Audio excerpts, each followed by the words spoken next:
இப்போ இந்த கதையுடைய ஆதி பருவம், அதாவது மகாபாரதத்தினுடைய இருக்கக்கூடிய முதல் பருவம் ஆதி பருவம் அப்படின்னு ஒரு பருவம் இருக்குது.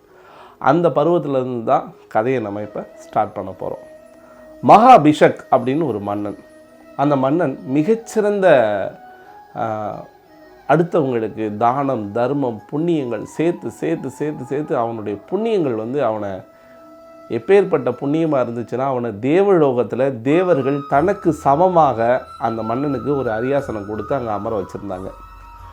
தேவலோகத்தில் இந்திர சபையில் இந்திரன் இருக்கக்கூடிய இந்திர சபையில் தேவர்களோட தேவர்களாக இந்த மகாபிஷக் என்னும் மன்னன் அவங்களோட அந்த அரசவையில் அமரக்கூடிய மிகப்பெரிய ஒரு பாக்கியத்தை அவன் பெற்றிருந்தான்.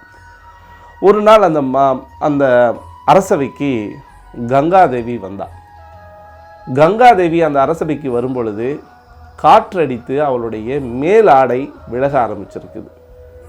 கங்காதேவியோடைய மேலாடை விலக ஆரம்பித்தோடனே அரசவையில் இருந்த அத்தனை தேவகுமாரர்களும் தலை தாழ்த்தி கங்காதேவியோடைய மார்பகத்தை பார்த்துடக்கூடாதுன்னு சொல்லி தலை தாழ்த்தி இருக்கிறாங்க. ஆனால் அந்த மகாபிஷக் மன்னன் மட்டும் அந்த கங்காதேவியினுடைய அழகில் மயங்கி தலையை குடியாமல் கங்காதேவியை வச்சக்கண்ணு வாங்காமல் பார்த்துக்கிட்டே இருந்திருக்கிறாரு. கங்காதேவிக்கும் தன்னை ஒரு மகன் இப்படி ஒரு ஆண்மகன் இப்படி பார்க்குறத பார்த்துட்டு கங்காதேவிக்கும் உடம்பு சிலிர்த்து அவளும் அவன் மீது காதல் வயப்படுகிறாள். இதை பார்த்த இந்திரனுக்கு மிகப்பெரிய ஒரு கோபம் வருது. இவ்வளோ பெரிய புண்ணியம் பண்ணி உனக்கு நாங்கள் இந்திர சபையில் இடம் கொடுத்து உன்னை நாங்கள் இங்கே வச்சுட்ருக்கோம், நீ ஒரு சாதாரண ஒரு இச்சைக்காக கங்காதேவியின் மீது நீ மோகம் கொண்டது மிகப்பெரிய தவறு. உடனே எங்களுடைய இந்திர லோகத்தை விட்டு நீ வெளியில் போக வேண்டிய சூழ்நிலை வந்துருச்சு, நீ வெளியில் போ. அது மட்டும் இல்லாமல் நீ பண்ண தவறுக்கு பூலோகத்தில் போய் மறுபடியும் மனிதனாக பிறந்து நீ யார் மீது இச்சை கொண்டாயோ, இதே கங்காதேவி மீது இச்சை கொண்டாய் இல்லையா, இவர் மீதே உன்னோட இச்சைகள் எல்லாம் தீர்ந்து மறுபடியும் நீ தேவலோகம் அடைவாய் அப்படின்னு சொல்லி சாபம் கொடுத்து அனுப்பிச்சி விட்டாங்க. இதே சாபத்தை கங்காவுக்கும் கொடுக்குறாரு. நீயும் மறுபடியும் பூமியில் போய் பிறந்து பூமியிலே வாழ்ந்து இவனோட காதல் கொண்டு அந்த உன்னோட மனித பிறவிக்கான இச்சைகள்லாம் முடிந்து மறுபடியும் வரணும். அப்படி வரும்பொழுது இவனுடைய உன் மீது காதல் கொண்டான் இல்லையா மகாபிஷக், அந்த மன்னனுடைய நெஞ்சை பிளந்து நீ வெளியில் வரணும் அப்படின்னு வாக்கு கொடுத்துறாரு. சாபம் கொடுத்துறாரு இந்திரன்.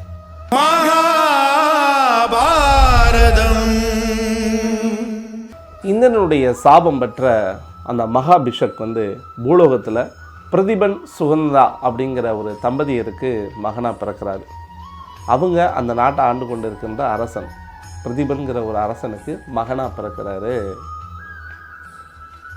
மகாபிஷக். அந்த அரசன் தன்னுடைய குழந்தைக்கு சாந்தனு என்று பெயர் வைக்கிறார். இந்த சாந்தனு ரொம்ப போர்க்கலையில் ரொம்ப மிகச்சிறந்தவனாக வளர்ந்து வந்துட்டுருக்காரு. அப்படி ஒரு நாள் வளர்ந்து வரும்பொழுது பிரதிபன் அந்த சாந்தனுடைய அப்பா பிரதிபன் கங்கை ஆற்று கரையோரம் போகும்போது ஒரு நாள் அமர்ந்து கங்கை ஆற்றின் கரையில் இவர் ஓய்வெடுத்து கொண்டு இருக்கும் பொழுது கங்கா நதி பெண்ணுருவம் எடுத்து அந்த கங்கை நதி அந்த கங்கா அந்த பிரதிப மன்னனுடைய இடது துடையின் மீது ஏறி அமர்ந்து கொள்கிறாள்.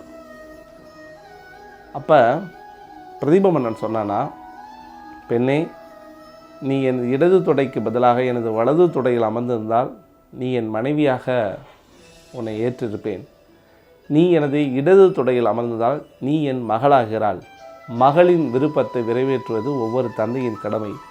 உனது விருப்பம் என்ன அப்படின்னு சொல்லிட்டு பிரதிபன் மன்னன் கங்கைகிட்ட சொல்லியிருக்கிறார். கங்காதேவி சொல்லியிருக்கிறாங்க, நான் உங்கள் மகன் சாந்தனுவின் மனைவியாக வேண்டும் அப்படின்னு சொல்லியிருக்கிறாங்க. அவ்வாறே ஆகட்டும் அப்படின்னு அவரும் ஆசீர்வாதம் பண்ணிட்டு அங்கேருந்து புறப்பட்டு போயிடுறாரு. சில நாட்களுக்கு பிறகு பிரதிப மன்னன் தனது மகனான சந்தனுக்கிட்ட இந்த மாதிரி நான் ஒரு கங்கை நதியில் கங்காங்கிற ஒரு பொண்ணை பார்த்து அந்த பொண்ணுக்கு வாக்கு கொடுத்துருக்கேன், அந்த பெண்ணை நீ திருமணம் செய்து கொள்ள வேண்டும் அப்படின்னு அப்பா சொல்லிடுறாரு. பிரதிப மன்னனுடைய வேண்டுகோளின்படி சந்தனு மகாராஜா கங்கையை போய் பார்க்குறாரு. கங்கை அவளுடைய அழகில் மயங்கி சந்தனு மகாராஜா அவளை திருமணம் செய்ய ஒத்துக்கொள்கிறார்.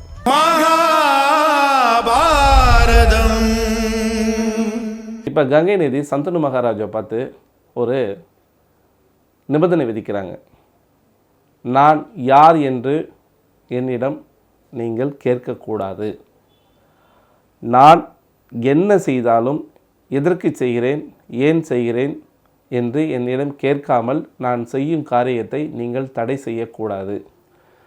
அப்படி தடை செய்தால் அன்றோடு நம்மளுடைய திருமண வாழ்க்கை முடிந்து நான் உங்களை விட்டு பிரிந்து சென்று விடுவேன். இதற்கு சரியா அப்படின்னு ஒரு நிபந்தனையை வைக்கிறாங்க. அழகான பொண்ணு.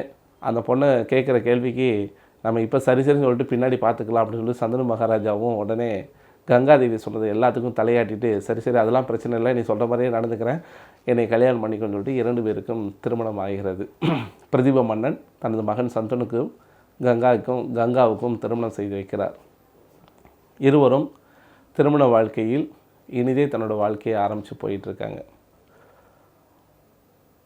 கங்காதேவிக்கு முதல் பிரசவம் நடக்குது.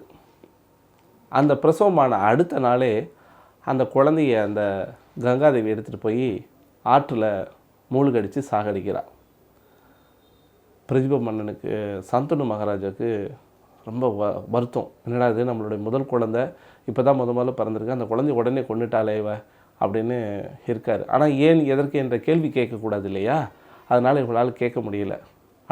அடுத்த குழந்தை பிறகுது, அதையும் சாகடிக்கிறாள். அதுக்கடுத்த குழந்தை பிறகுது, அதையும் கங்காதேவி சாகடிக்கிறாள். தொடர்ந்து 7 குழந்தைகளை தொடர்ந்து கங்காதேவி சாகடித்து கொண்டே இருக்கிறார். சந்தனு மகாராஜாவில் பொறுக்கவே முடியல. இனி நம்ம பொறுக்கக்கூடாது, நம்ம ஏன் பொறுத்திருக்கணும், நம்மளோட குழந்தைகள் எல்லாத்தையும் கொண்டுட்டுருக்காளே, இவ என்ன பைத்தியமா என்ன அப்படிங்கிற மாதிரி மிகப்பெரிய ஒரு கேள்வியோட அடுத்த குழந்தை பிரசவித்து அந்த குழந்தையை எடுத்துக்கொண்டு கங்கையில் சாகடிக்கணும்னு போகும்போது சந்தனு மகாராஜாவில் பொறுக்க முடியாமல் கேள்வியை கேட்டார். நிறுத்து, யார் நீ, எதற்காக நம்மளுடைய சந்ததிகளை தொடர்ந்து கொண்டே இருக்கிறாய், இந்த குழந்தையாவது உயிரோடு விடு, ஏன் இதை பண்ணுகிறாய் அப்படின்னு ஒரு மிகப்பெரிய கேள்வி கேட்கிறார். உடனே கங்காதேவி சிரிச்சுக்கிட்டே, திருமணத்துக்கு முன்னாடி நான் உங்கள்கிட்ட ஒரு கட்டளை போட்டேன். அந்த கட்டளையின்படி நான் யார் என்று நீ முதலில் கேட்கக்கூடாது, நான் என்ன காரியம் செய்தாலும் எதற்காக செய்தாலும் ஏன் எதற்கு என்று கேட்டு அந்த காரியத்தை தடுக்கக்கூடாது என்று சொல்லியிருந்தேன்.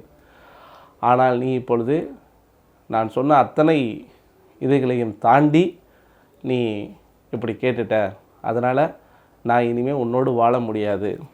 உனது மகனை நான் மிகச்சிறந்த போர் வீரனாக்கி உலகத்தை வெல்லக்கூடிய பரசுராமரிடம் அவனுக்கு பயிற்சி அளிக்க சொல்லி அவனை குருவாக பரசுராமரை இவனுக்கு குருவாக தேர்ந்தெடுத்து பரசுராமரின் அத்தனை கலைகளையும் இவனுக்கு கற்றுக் கொடுத்து ஒரு மிகச்சிறந்த ஆண்மகனாக உன்னிடம் கொண்டு வந்து கொடுக்கின்றேன், நான் இப்பொழுது செல்லுகிறேன்னு சொல்லி அவங்க மறைஞ்சிட்டாங்க. சந்தனு மகாராஜாவுக்கு பிள்ளையும் இல்லை, பொண்டாட்டியும் இல்லை, ரொம்ப சோகத்தில் இருக்கிறார். சரி, இது ஒரு கதை. இன்னொரு கதை ஒன்று இருக்குது. இந்த கதையில் மிகச்சிறந்த ஒரு கதை சொல்லி யாருன்னு பார்த்தீங்கன்னா வியாசர். இந்த கதையை எப்படி பிணைஞ்சிருக்காரு பாருங்கள். இது ஒரு தனிக்கதை. அதாவது மகாபிசக் என்னும் மன்னன் தேவலோகத்தில் இந்திரனுடைய சாபம் பெற்று சந்தனு மகாராஜாவாக பூமியில் பிறக்கிறார்.